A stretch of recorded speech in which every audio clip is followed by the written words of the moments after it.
ए स्वानंदी, आता तूच उरलीयस, तुलाच करावं लागेल. हो काढते ना, दुसरं काय काम आहे मला, तेच करते. की आय एम रिअली सॉरी, पण माझ्या हातावर टॅटू वगैरे ना प्लीज नको, प्लीज नको, खरंच. काय यार, परत तेच सॅम. ठीक आहे फाईन, नको काढूस, मीच काढीन. अरे पण काय काढायचं ते तरी सजेस्ट कर ना. हा, तू स्वानंदी मॅडमला विचार, त्या करेक्ट सांगतील तुला. स्वानंदी तू सांग काय काढायला हवं. नागिण काढा, डसणारी नागिण.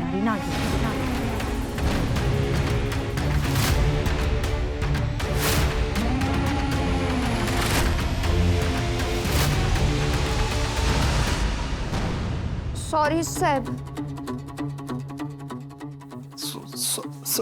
सॉरी साहेब.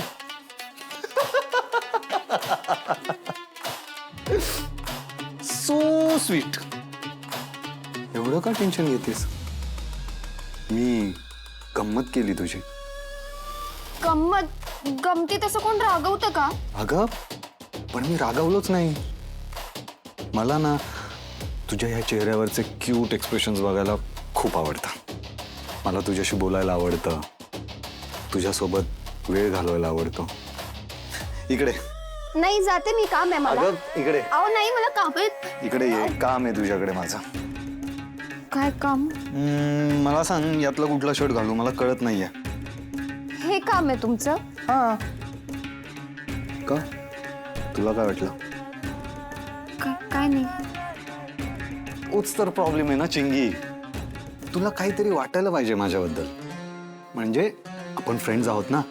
आज घरात पार्टी आहे, पार्टीमध्ये मी चांगला नाही दिसलो तर आवडेल तुला?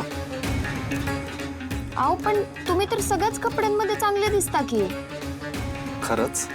हो, म्हणजे तुमच्याकडे सगळे कपडे कसे चांगले चांगले आहेत आणि तुम्ही एवढे मोठे आहेत, श्रीमंत आहेत, त्यामुळे तुम्ही सगळेच चांगले दिसता. बाकीच्यांचं सोड ग, मला माझं सांग, कोणता शर्ट घालू? सांग ना चिंगी, सांग मला यातला कुठला शर्ट घालू. तुम्हाला आवडेल तो शर्ट घाला ना, मला काम आहेत, मी जाते. चिंगी, बाकीचा स्टाफ आहे ना काम करायला. बाकीच्यांना बोलवून मी शर्ट सिलेक्शन नाही करू शकत, त्यासाठी मला तूच पाहिजेस. आणि आज मी ठरवलंय, माझी फ्रेंड सांगेन तेच कपडे मी घालणार.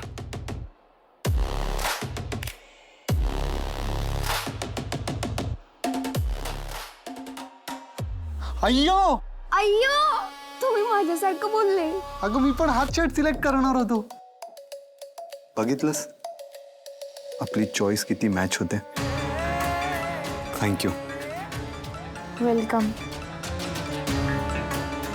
आणि ऐक, तू पण आज छान तयार हो. आता जाऊ? तुला ना फार घाई असते जायची. अहो पार्टी आहे ना, घरात भरपूर काम आहेत मला. मी जाऊ? जा.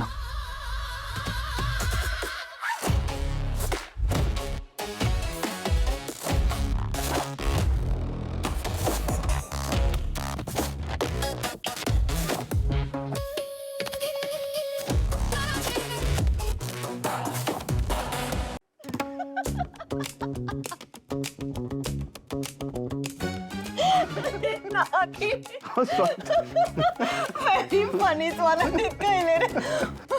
फिस करणारी नागे.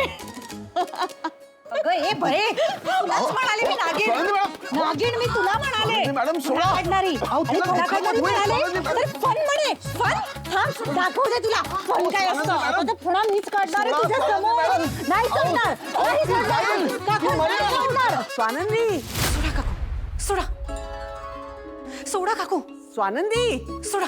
स्वानंदी, अहो. सोडा. काय झाली का म्हटलं पार्टीची तयारी? नाही ना काकू, अजून चालू आहे, म्हणजे तयारीच करतोय आता. बरं बरं. किम्या, चल आवरून घे. तू तुझ्या रूम मध्ये आवरते ना, आवरू दे त्यांचं. चल, मला पण आवरायचंय. अगं, पण मी आमच्या रूम मध्ये आवरते. चल चल, तू पण चल. चल, हा तिच्या रूम मध्ये चल, ये.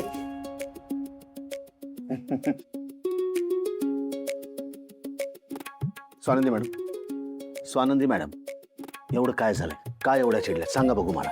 काय अहो काय काय, केवढं सार्कस्टिकली बोलत होता तुम्ही किमयाशी. मग काही चुकीचं बोलले का मी? नाही, तसं नाही पण पण काय हातावर काय टॅटू काढायचं म्हणत होत्या त्या हा मुळात ना ते तुम्हाला सॅम सॅम सॅम करतात ना तेच मला आवडत नाही. हा प्रॉब्लेम आहे माझा. पण तुम्हाला त्याचा काहीच प्रॉब्लेम नाहीये. मग काय झालं म्हणून ते तुमची मर्जी आणि त्यांची मर्जी. पण त्या त्यांच्या हातावर इथे इथे इथे सॅम करून घेणार होत्या तरी मी काही बोलायचं नाही. मग मी गप्प कशी बसणार होते. नाही मला कळलं तुम्हाला हे आवडलेलं नाहीये पण ठीक आहे त्याच्यात इतकं काही रागवण्यासारखं असं मला वाटत नाही. स्वभाव आहे तिचा तसा. ठीक आहे फाईन. मग हा माझा स्वभाव आहे. मला राग येतो गोष्टींचा तेव्हा येतो. एखादी गोष्ट नाही आवडली तर नाही आवडली. प्रॉब्लेम असला तर प्रॉब्लेम असला. नवल तर मला ह्याचं वाटतंय तुम्हाला कशाचंच काही वाटत नाही. तुमच्या लक्षात नाही येते का. मला खरंच कळत नाही तुम्ही कशाबद्दल बोलताय. तुम्हाला खरंच कळत नाहीये. नाही ठीक आहे मग मी सांगते. मग ठीक आहे सांगा ना मग. त्या तिथे पूजेला तुमच्या हाताला हात लावून बसत होत्या विधींच्या वेळी. ते कोणी करायचं असतं बायकोने करायचं असतं. त्या तुमच्या हाताला हात का लावत होत्या तुम्हाला कळलं नाही का. माझ्या हाताला हात लावला तिने कधी. अरे देवा तुमच्या संवेदना संपल्यात की काय. काय लक्षात आलं नाही की काय तुमच्या. अहो, नाही आलं. काय गेंड्याची कातडी आहे का मगरीची कातडी आहे तुमची. असं कसं इथे इथे दिसत होतं मला. सतत फुल उचलायचंय या उचलून देत आहेत हाताला हात लावतायत. बर बर बर बर बर बर ठीक आहे तुम्ही म्हणता त्याप्रमाणे लागला असेल चुकून हाताला हात. पण मग त्याच्यात एवढं रागवण्यासारखं काय झालं. काय झालं. हा जाऊ द्या ना तुम्हाला तसंही काही कळणार नाही. अरे ना माझं ना स्वानंदी मॅडम विचार करून करून आता डोकं दुखायला लागलंय. पण ठीक आहे बरोबर आहे तुमचं. ज्या गोष्टीतलं आपल्याला काही कळत नाही ना त्या गोष्टीत बोलण्यातच खरं तर अर्थ नाहीये. मी गप्प बसतो. बघा बघा बघा बघा कसे त्यांच्या बाबतीत काहीतरी वेळ आली तर लगेच हात वर करून टाकले तुम्ही. म्हणजे बेसिकली त्या तुमच्या किमया त्यांच्या वागण्याबद्दल एक शब्द बोलायचा नाहीये तुम्हाला. कशा वागतात त्या काय करत असतात किती काय वय काय किती हट्ट करतात त्यांचा सगळा बालिशपणा चालतो तुम्हाला. हो ना. स्वानंदी मॅडम मित्र होता मी. आता मित्र एकमेकांना आग्रह करणार नाही तर कोणाला करणार. आणि ती आहे जरा तशी बडबडी सतत बडबड बडबड करणारी समोरच्या वरती अशी तुटून पडणारी. पण तिचा स्वभाव आहे तो तशीच आहे ती. पण किमान आता माझ्या मनात काय चाललंय हे ओळख अशी काहीतरी कोडी तर घालत नाही. जे तिच्या मनात असेल ना ते स्पष्टपणे बोलून दाखवते. समोरच्याला जे वाटायचं ते वाटो. एकदम ट्रान्सपरंट आहे ती.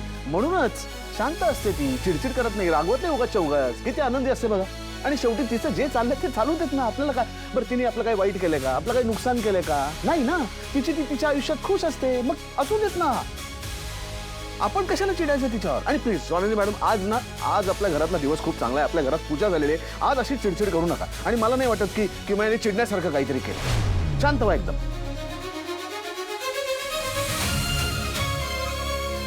त्यांनी मला किती हार्म केलंय कधीच कळणार नाही तुम्हाला. पण एक लक्षात ठेवा राजवाडे तुम्ही माझा नवरा आहात आणि मी तुमची बायको आहे. बायकोचे सगळे अधिकार माझे आहेत आणि तुम्ही आणि ते अधिकार दोन्ही कायम माझेच राहणार. ही अशी कुठली तरी किमया फिमया येऊन तुमच्या हाताला हात लावायला लागली म्हणून त्यात बदल होणार नाहीये.